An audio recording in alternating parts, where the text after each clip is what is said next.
Good morning, students.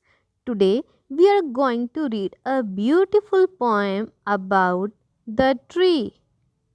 This poem is written by the poet K.K.N. Daruwala. Let us read this beautiful poem. Next to the track beside our house, Dad planted a gulmohar. We tended it, we watered it. It wanted more and more. So in this stanza, you can see there are rhyming words gulmore and more. These rhyming words make the poem so interesting and pleasing to read. Now in this stanza, the poet is telling that his father had planted a tree. The tree is gulmohar tree and they are taking so much care of it by watering the tree. But the tree wanted more and more care. When first its little shoots of green spread across the boughs, and some of us said, "Wow!" Its branches were so low, we drove the goats away and cows. Now you see in this stanza, there are rhyming words, boughs and cows. So here the poet is telling that the new parts of the plant, which are called shoots, they are coming out and they're spreading across the boughs means branches. The small parts of the trees is coming and spreading across the branches of the trees, and poet and his family is so surprised to see the beauty.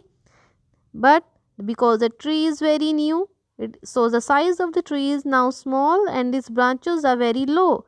So to take care of the tree, the poet and his family keep away the goats and the cows.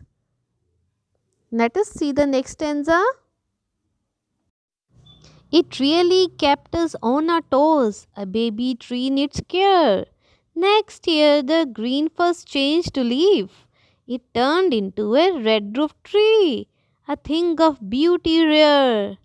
So, the tree has become so beautiful, but we have to take it has kept on our toes means we have to take so much care of the tree. And the small parts of the tree which came out earlier has now changed to beautiful leaves. Which color leaves? Red colors. That's why the tree is looking like a red roof tree because of the red leaves. So it has become a thing of beauty.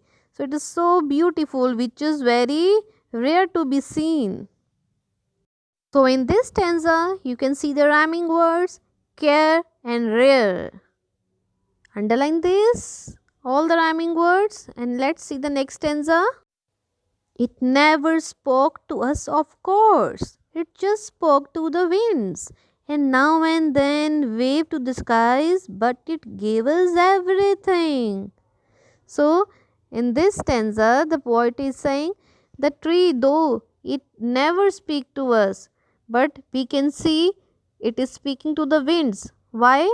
Because it sways with the air, it sways with the winds. When the wind blows, it also sways with it, like it is talking to the winds, and it is growing taller and taller, and it looks like that it will touch the sky.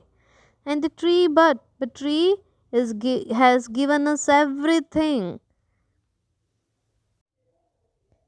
So the tree gives us everything: shade, shelter, fruits, medicines, paper, everything it gives us.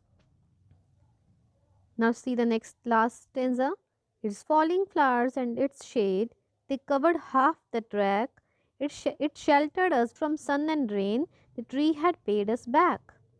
As I have already told you, that tree gives us everything. It gives us shelter. It gives us shelter from sun and the rain. So when it is very sunny, you can take the shade under the tree, and when it is raining heavily, then also it protects you from the heavy rain. So it had paid us back. Paid us back means whatever care or love we had given to the tree, it pays us back. Means it gives us in return all these invaluable things. It gives us so much in return. So, in place of our love and care, it has given us so many things, so many things. And what are the rhyming words in this? The rhyming words in the last stanza is track, back. So I hope you have understood the poem very nicely and you have seen how a tree needs your love, how the tree needs your care, and in return, what the tree gives you cannot be counted. So take care of the trees and save trees. Take care. Bye bye.